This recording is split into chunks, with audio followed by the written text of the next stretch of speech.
The auditorium buzzed with anticipation. Rows of police officers in full-dress uniform filled the hall, their badges polished, boots shining, eyes solemn. At the front of the stage stood a podium, flanked by flags, the national banner on one side and the blue and black of the police department on the other. Camera flashes sparked intermittently. A plaque rested in a velvet box beside a thick medal ribbon meant for one very special recipient, and then the murmurs stilled. The sound of slow, deliberate footsteps echoed from the back. A man in uniform entered the hall walking with a slight limp. He wore his dress blues proudly, though his posture revealed a quiet weight, emotional, not physical. His chest was adorned with a silver badge and a ribbon bar, but his face bore the deeper marks. Lines etched from sleepless nights, hollow eyes that told stories no citation ever could. Beside him padded a large German shepherd, lean yet powerful, his dark eyes scanning the crowd, ears flicking with every sound, but staying close to his human side, as though the world began and ended there. The crowd rose to their feet, breaking into quiet applause. "Detective Daniel Knox and K9 Officer Shadow," the announcer said, voice ringing through the microphone. Daniel halted for a moment, blinking hard, gripping Shadow's harness as if grounding himself. The two had served side by side for 8 years. Drug busts, hostage rescues, high-speed pursuits, life-threatening encounters. And now, on this stage, they were being honored for a career that had saved dozens of lives. But not all scars were visible. Daniel led Shadow up the short set of steps to the stage, each footstep louder in the silence. As the applause faded, the chief of police approached with the medal, extending it with reverence. But before the medal could be placed around Shadow's neck, something happened. Shadow froze.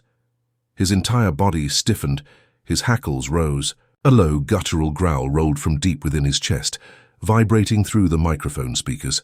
The crowd gasped. Daniel looked down, surprised. "Shadow?" he whispered. "It's okay, boy."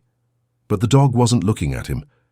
Shadow's eyes had locked on a man in the front row of the audience, middle-aged, bald, wearing a suit, seemingly unremarkable.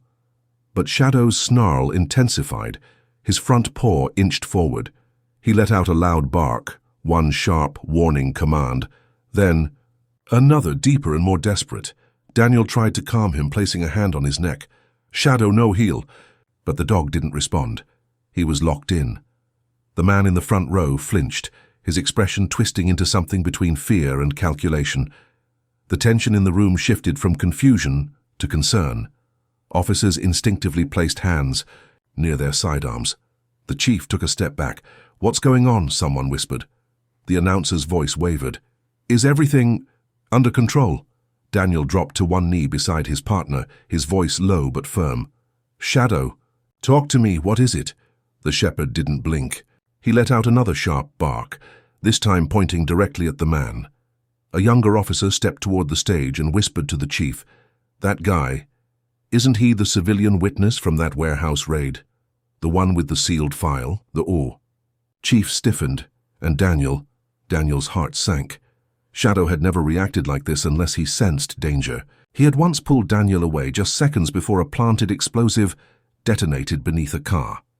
He had tracked missing children through freezing woods, found drug caches buried in the floorboards of suburban homes. His instincts had never been wrong. The chief turned slowly to the man. "Sir, I'm going to need you to stand." The man hesitated, then rose slowly, his hands trembling just enough to be noticed. Shadow barked again, louder, unrelenting, and then it hit Daniel like a hammer to the chest. This wasn't a malfunction. This wasn't nerves or confusion.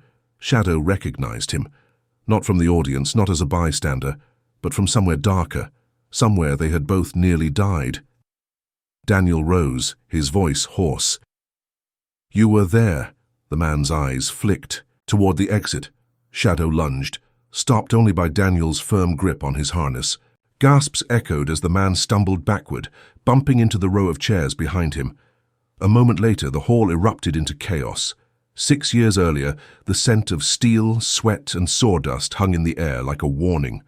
The K9 training facility sat on the outskirts of the city, surrounded by pine trees that muffled the constant barking and sharp commands echoing from the field. Daniel Knox had just transferred to the K9 division after a harrowing undercover assignment that nearly cost him his life. He walked with a slight limp then too, not from injury but from grief. His former partner had been killed in the line of duty, and since that night, Daniel had kept a part of himself locked away.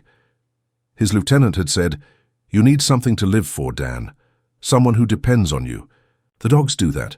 They don't talk back, they don't lie, they don't die easy." So here he was, standing at the edge of a training field, watching a dozen German shepherds being put through obstacle courses. They darted through tunnels, climbed vertical ramps, and leapt through fire rings with mechanical precision. But one dog wasn't in formation. Off to the side, near the fence, sat a lean young shepherd. He wasn't barking or chasing. He was still, watching.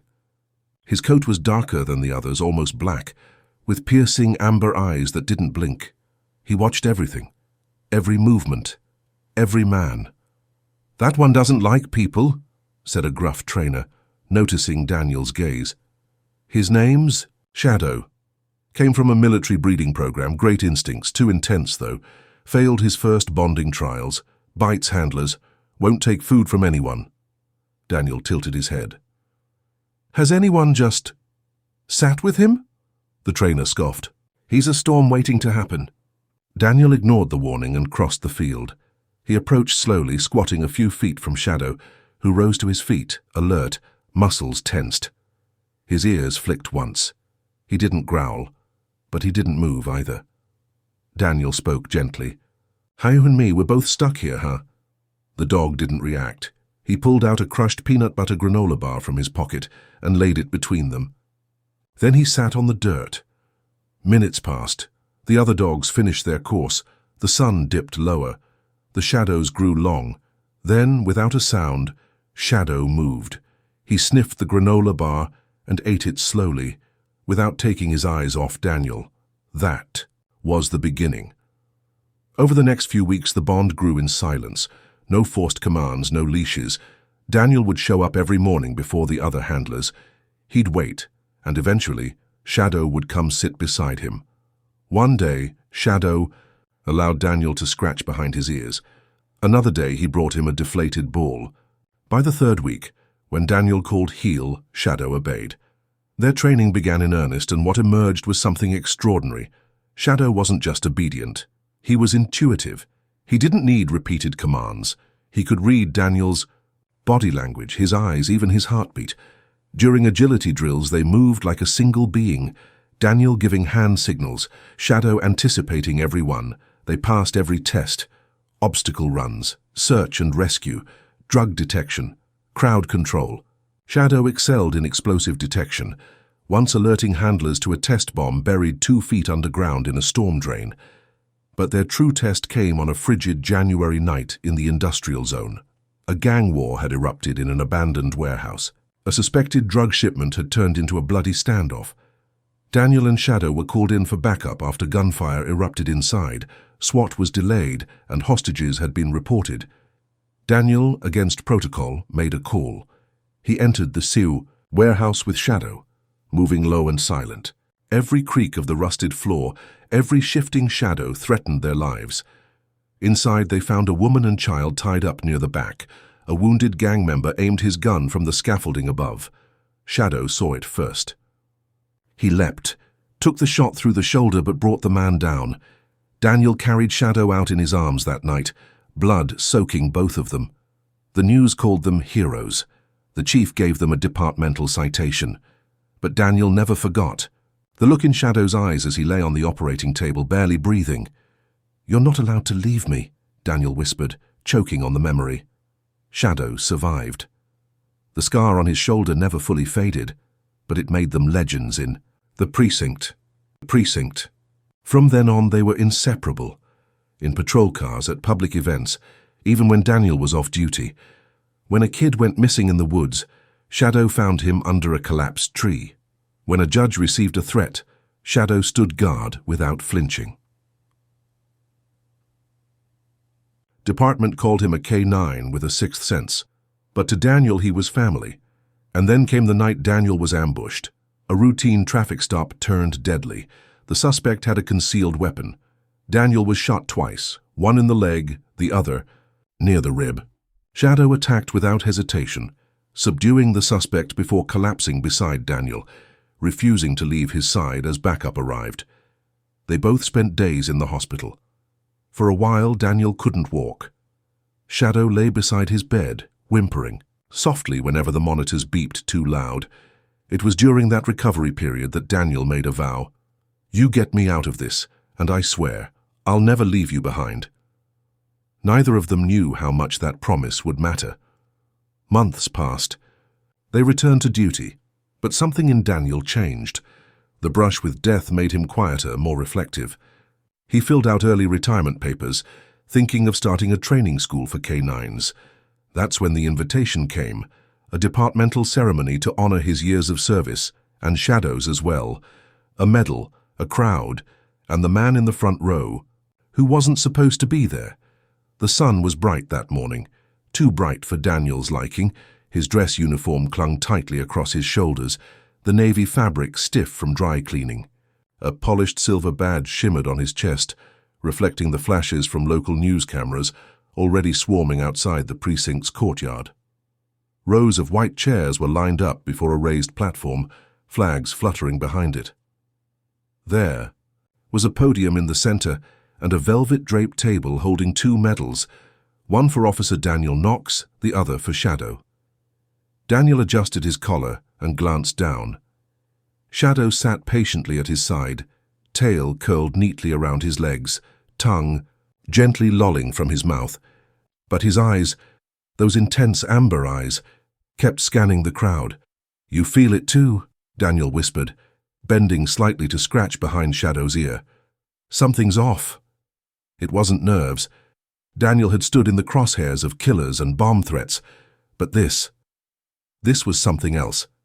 A twinge of dread sat heavy in his chest, and he couldn't explain it. The precinct commander took the stage, offering pleasantries to the assembled officers, families, press, and local politicians. Applause rippled through the crowd as names were read, commendations handed out. But Daniel wasn't listening. Shadow was rigid now, muscles tight beneath his coat. His ears flicked forward. A soft growl rumbled in his throat, barely audible, but enough for Daniel to notice. "Easy, boy," he murmured, placing a hand on Shadow's neck. But the fur there was standing on end. Daniel followed his dog's gaze. In the second row of seats, just past the mayor's assistant and a cluster of local officials, sat a man in a tan blazer. He was wearing sunglasses, despite the shade. Something about the tilt of his shoulders, the casual fold of his arms. It screamed wrong. Daniel's breath caught. He didn't recognize the man, not immediately, but his instincts screamed danger. He leaned toward a junior officer nearby. "Who vetted the guest list?" "Public seating's open past the first row," the officer replied. "We did a sweep this morning, clean." But Daniel wasn't convinced. Shadow's body was now vibrating with low tension. Not fear, alertness. The commander was announcing their names.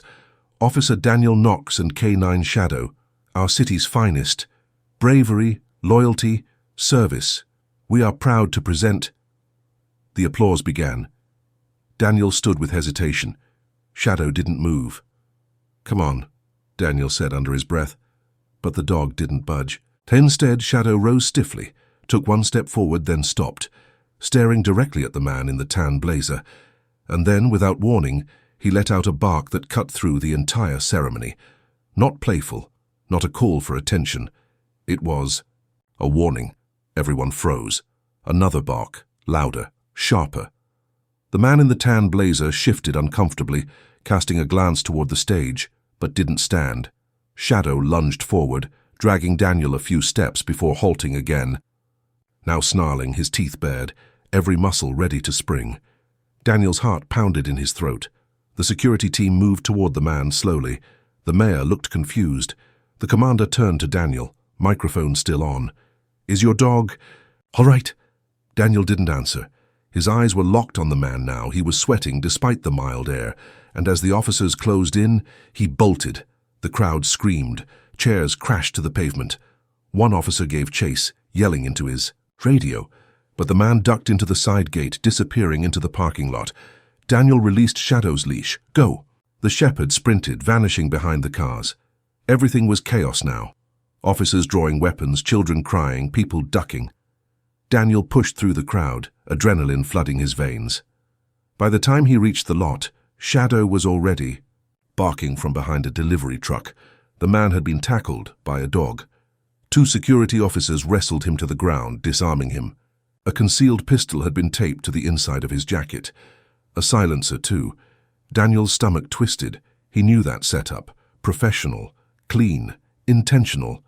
He knelt beside Shadow, rubbing his flank. "Good boy," he whispered, though his voice cracked. That's when he heard it. One of the officers murmured, "This guy matches the description of a wanted hitman out of Chicago, connected to 2 judge assassinations. No prints, no ID, been off radar for months." Daniel stepped back, bile rising in his throat. He glanced back toward the courtyard, toward the podium, toward the mayor, the commander, the guests. This wasn't just about a medal. It was an execution, planned, precise, and Shadow had stopped it. The ceremony was cancelled. The crowd evacuated.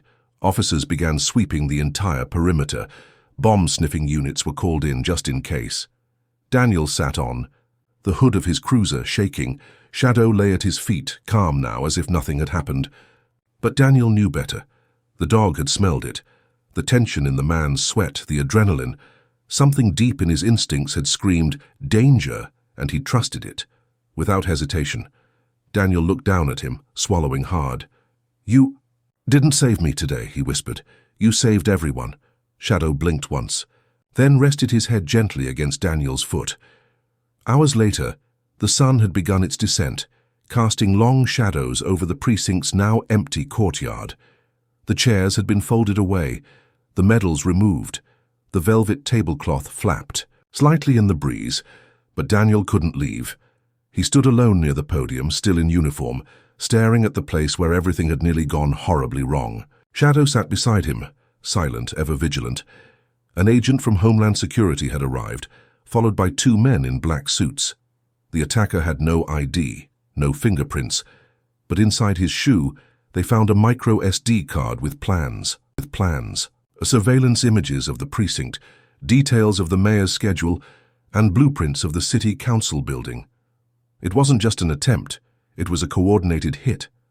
Daniel couldn't shake the thought, if Shadow hadn't acted when he did, the explosion of violence, the loss of innocent life, it would have haunted the city forever.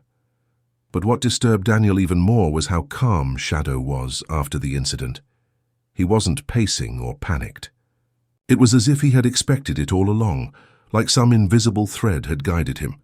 By nightfall, Daniel had driven home. The medal remained unopened in the glove box. It felt meaningless now. Shadow followed him into the house, tail wagging just, once before settling in beside the living room window. His ears twitched occasionally, but he didn't bark, just watched. Daniel turned on the news, and sure enough, the attack attempt was already making national headlines. But no mention of the dog, no photo, no name. Daniel sighed, reaching for his phone. He scrolled through his gallery until he found an old photo, him and Shadow sitting on the grass outside the training academy. Shadow was younger then, ears too big for his head, tongue hanging out goofily. Daniel looked like he hadn't slept in a week, but his smile, it was real. He tapped on the image, then spoke aloud to the empty room. "You saved the city," he said quietly, "and they'll never even know it was you." Shadow didn't move, but his eyes shifted. Slowly, they locked with Daniel's. That look, it wasn't pride, it wasn't even trust. It was knowing. The next morning, Daniel woke up to his phone vibrating on the nightstand, a voicemail from the chief, another from Internal Affairs, and one from the mayor's office, insisting on a rescheduled ceremony with heightened security. Daniel ignored them all. He sat on the edge of his bed, rubbing his temples. Shadow was already awake, sitting by the front door, as if waiting for something. Daniel rose, grabbed his keys, and without thinking said, "Let's go." They drove, not to the precinct, but to the hospital across town. Daniel hadn't been there in weeks. Not since his partner from the last unit, Officer Martin, had been placed on life support after a warehouse bust went wrong. Shadow had worked with Martin too. They'd all trained together, fought together. Martin hadn't woken up since the shooting. Daniel parked quietly and walked the corridors with Shadow beside him. Nurses gave soft nods. A few patients smiled as the German Shepherd padded past, his paws silent on the tile. At room 214, Daniel hesitated. Martin's wife sat at his bedside, holding his hand, her eyes rimmed red with exhaustion. She looked up. A small gasp escaped her lips. "Shadow," she whispered, her voice cracking. He came. Shadow stepped forward. Not rushed, not dramatic, just a slow, purposeful movement until he stood by the foot of the bed. Then he sat and waited. Martin's machines beeped steadily, unchanged. Daniel cleared his throat, barely able to speak. "He's been different lately." Martin's wife wiped her eyes. "He always knew more than we did. He always did." Shadow didn't move, just sat and watched his old handler. The silence stretched for minutes. Then, a twitch. Martin's finger jerked slightly. It could have been involuntary, but then it happened again, twice. Then a tremble in his arm. Shadow stood. Daniel stepped closer. "Is that—" A groan, soft, raspy, came from the bed. Then another. Martin's head turned slightly. His eyes blinked, fluttered, then slowly opened. The heart monitor began to spike. His wife gasped, leaping up, calling for the nurse. Shadow whined, tail beginning to wag. Daniel couldn't believe it. Tears welled up in his eyes. He looked at Shadow and whispered, "You knew, didn't you?" Shadow sat again, quietly, calmly, eyes fixed on Martin. The nurse rushed in, followed by a doctor. Voices buzzed, instructions exchanged. But Daniel barely heard any of it. His heart was pounding. The dog hadn't just sensed a threat the day before. He had sensed life. Something in his bond with Martin had told him it wasn't over, that the story hadn't ended yet, and he'd waited. Until now. That evening Daniel returned home and finally opened the glove box. He took out both medals, the one meant for him and the one for Shadow. But he didn't place them on a shelf or in a box. Instead, he placed Shadow's medal on the fireplace mantel, alone, lit by the soft glow of a flickering candle.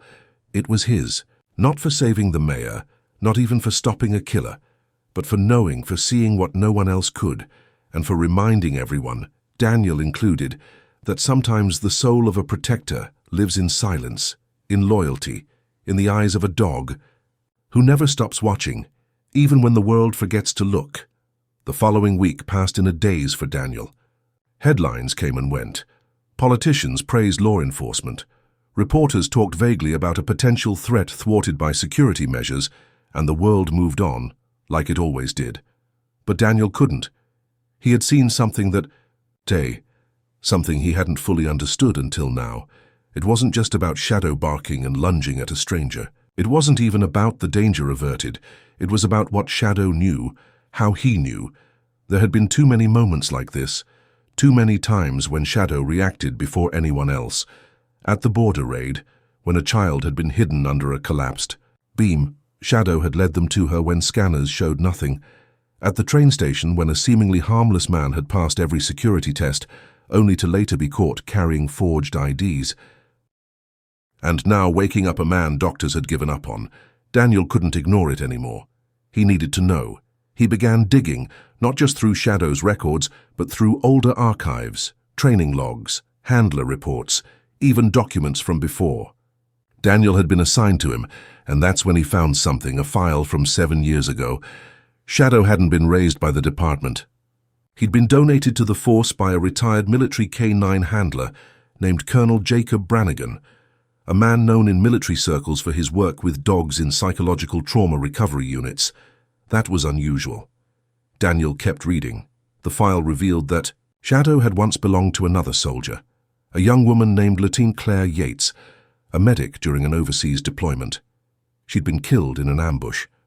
Shadow had been found beside her body 2 days later, refusing to leave. They said he didn't eat, didn't respond to commands. He just lay there silent, waiting. After weeks of failed rehabilitation, he was turned over to Colonel Brannigan, who had developed a soul bond therapy program. A theory that trauma in canines could trigger heightened emotional awareness, perhaps even precognition, linked to scent, vibration, or subtle body changes in humans. The colonel had once described Shadow as a sentinel soul, one of the rare few who don't just serve, but see. Daniel sat back in his chair. It wasn't a theory anymore, it was the truth. Shadow hadn't just protected, he hadn't just followed commands. He sensed things, felt them before they surfaced. He connected in a way humans couldn't comprehend, and now that bond was with Daniel.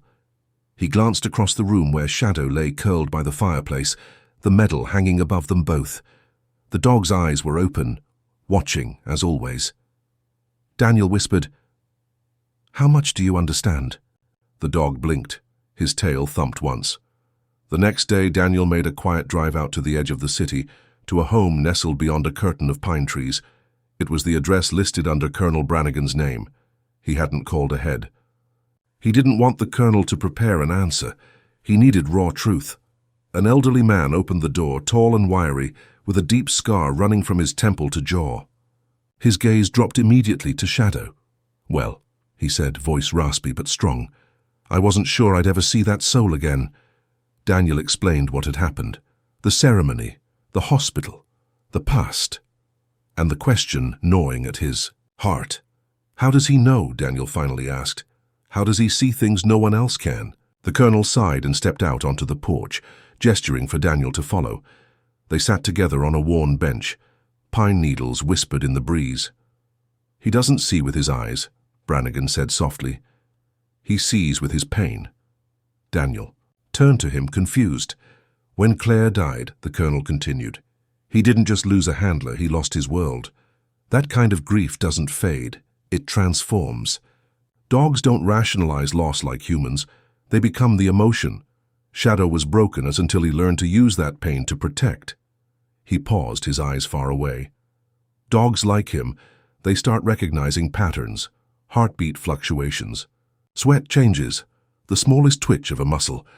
Things we can't see but trauma taught him to sense. It's empathy, elevated to instinct." Daniel looked down at Shadow. "He's more than a partner." Brannigan nodded. "He's your mirror. If you're angry, he'll shield you. If you're lost, he'll lead. But if you hide something from yourself, he'll find it first." Daniel felt a chill crawl up his spine. The colonel stood, patting his shoulder. "You're not just his handler anymore, you're his reason, don't waste it." That night back home, Daniel didn't turn on the news, didn't open a single message. Instead, he pulled out a notebook, one he hadn't used since the academy. He began to write.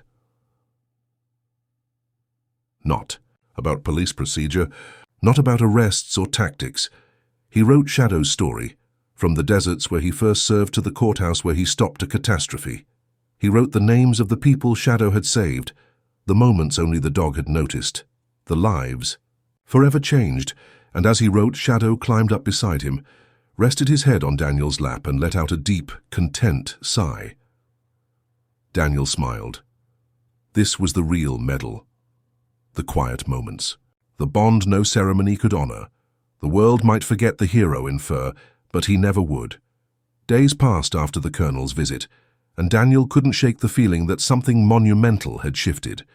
He and Shadow had always shared a bond, yes, but now it was something deeper, something beyond words or logic. The truth of it hung in the air between them, a silent understanding that stretched from the past and into the future. The quiet of their home felt different. The air, charged with unspoken things, seemed to hum with the weight of what they had shared. Daniel knew the time had come, the time to stop running from what Shadow had revealed and to face it head-on. But it was harder than he thought. The ceremony had been meant to be the pinnacle of their shared career, Shadow's moment to shine in front of the world, to receive the recognition he'd long deserved but never asked for. Daniel had imagined it 100 times before, the proud moment, when Shadow, standing beside him in front of a crowd, would be given a medal of honor for his service. He'd imagined the applause, the cameras flashing, the people standing and cheering, but none of that seemed important now, not compared to what Shadow had shown him in those moments of silence before the ceremony. The truth had come in the form of a warning, a subtle gesture, a bark that saved lives, his life and perhaps the lives of others as well. Shadow's warning wasn't just a reaction. It was a promise, and Daniel couldn't ignore that. He took a long breath, the weight of his decision pressing down on him. Today he was going to do something that would change everything. The room was filled with applause. Officials, officers, and civilians alike had gathered to witness the ceremony. Shadow stood proudly beside Daniel, his tail wagging ever so slightly, his eyes calm and steady as always. Daniel stepped forward to receive the award on Shadow's behalf, his hand brushing against the dog's fur. The warmth from Shadow's body grounded him in a way he couldn't explain. It was as though the world had fallen away, and only the two of them existed in that moment. But as Daniel approached the podium, he stopped. Something was wrong.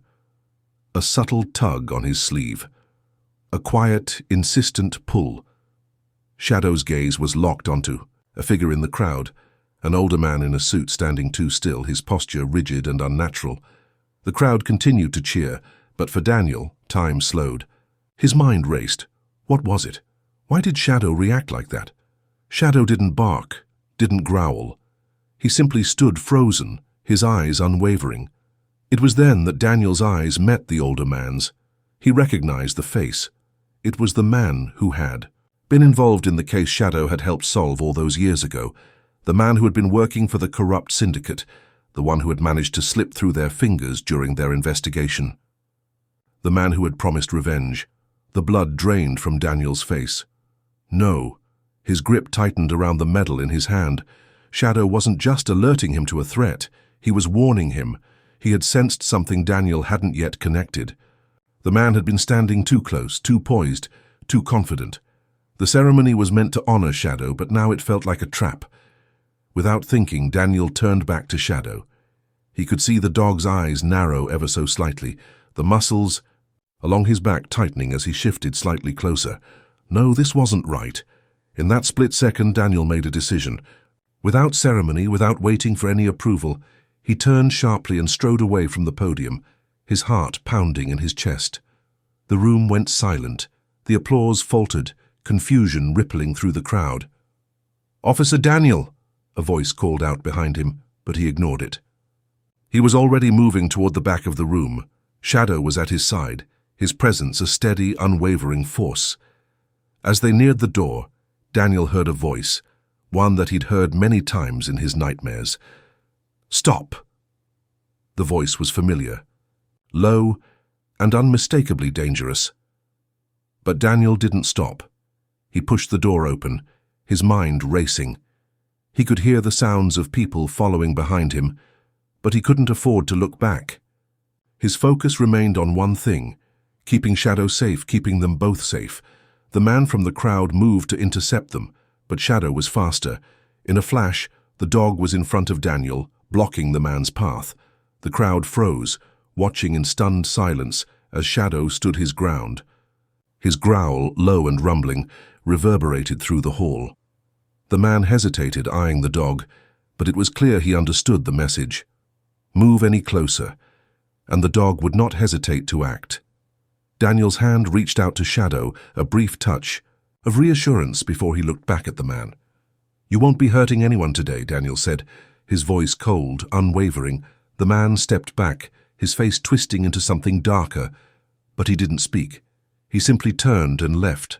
For a moment, the entire room held its breath. The applause erupted in a wave louder than before, but this time it wasn't for the ceremony. It was for Shadow. Daniel stood there, breathing heavily, his hand still on Shadow's back. He felt the weight of the moment press down on him, but it was no longer heavy. It wasn't a burden anymore. It was a promise that he and Shadow had made to each other, to protect one another against anything that came their way. The ceremony wasn't just about medals or recognition. It was about trust, about knowing that no matter what, they had each other's backs. As they stood there, the room filled with applause again, and Daniel allowed himself to feel the warmth of the moment. Shadow's ears perked up, and for a brief second he turned to Daniel, his tail wagging. This time it was their ceremony, their victory, their bond. The rest of the world could never understand the depth of what they shared. But that was okay, because some bonds were beyond words. Some bonds were unbreakable.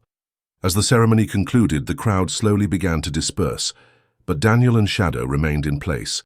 People walked past them, some offering applause, others with questioning looks, but no one seemed to understand the gravity of what had happened. No one knew the true bond that had kept them together all these years, the silent communication that only the two of them shared. Daniel's hand still rested on Shadow's back, his fingers lightly running through the dog's fur. It was comforting, this quiet moment between them. The world around them may have been loud, full of clapping and chatter, but here, in this simple silence, they were just a man and his dog. The sun was setting, casting a warm golden glow through the windows. Daniel knew this moment would stay with him forever. It wasn't the medal or the applause that mattered most. It was the way Shadow had protected him, the way he had understood the danger before anyone else did. The way Shadow had never let him face the world alone, no matter how tough things got. Daniel looked down at Shadow, his loyal partner, his friend.